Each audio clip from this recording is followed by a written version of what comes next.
سچا واقعہ حضور نے اپنے صحابہ کو سنایا۔ 3 آدمی سفر کے لیے روانہ ہوئے، یہاں تک کہ ان کو رات پڑ گئی، تو ایک غار کے اندر وہ داخل ہوئے رات گزارنے کے لیے۔ آندھی چلی، بارش آئی، تو اوپر سے ایک پتھر لڑکا اور وہ غار کے دروازے پہ آ کے گر گیا، اور اتنا بھاری اور بڑا پتھر تھا کہ اس نے غار کا دروازہ بند کر دیا۔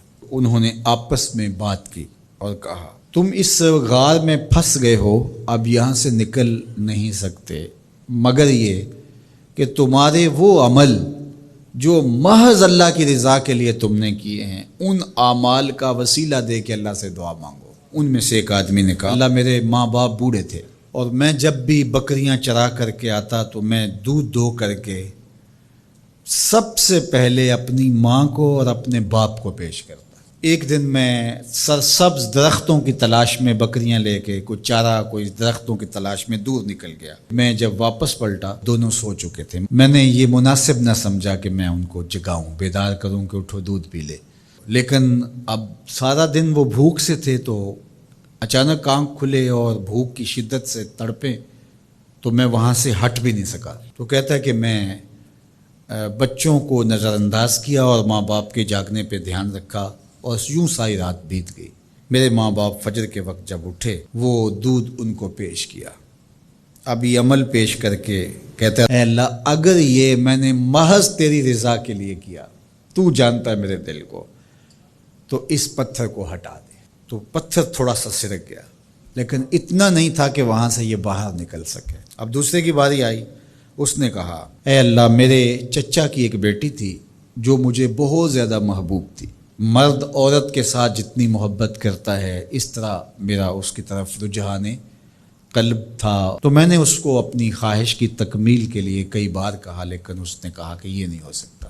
اور پھر ایک دن حالات نے اس کو مجبور کر دیا، فاقہ زدہ حالات ہو گئے، غربت آ گئی، تو اس نے مجھ سے اپنی حاجت طلب کی، تو میں نے اس کو 120 دینار دیے، لیکن اس شرط پہ کہ تم اپنا جسم میرے سپرد کرو گی۔ اب مجبوری سے اس نے کہا ٹھیک ہے، لیکن میں نے دیکھا کہ اس کا وجود اللہ کے خوف سے کانپ رہا تھا، اور مجھے کہنے لگی، اتق اللہ، اللہ سے ڈر اور اس کی حدوں کو نہ توڑ۔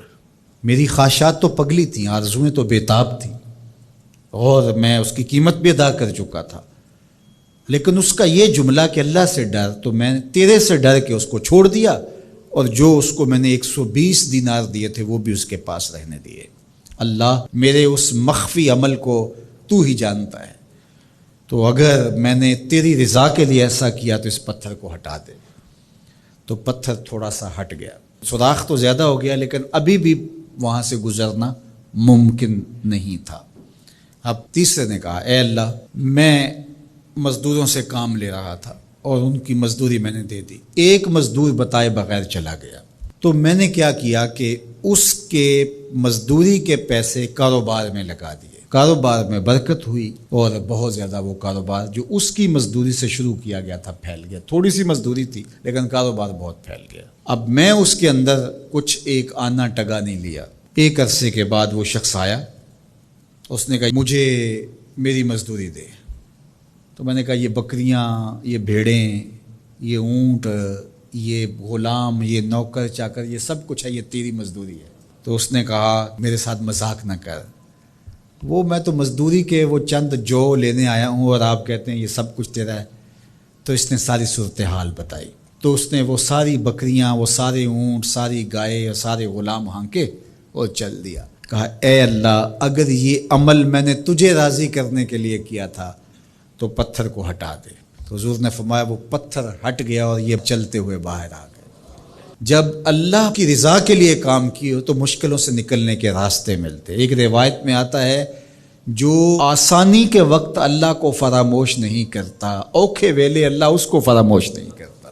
ہم تو کسی مصیبت میں پھنسے تو چالاکیاں کرتے ہیں، کوئی چالاکی، کوئی مکر کہ اس سے نکلیں۔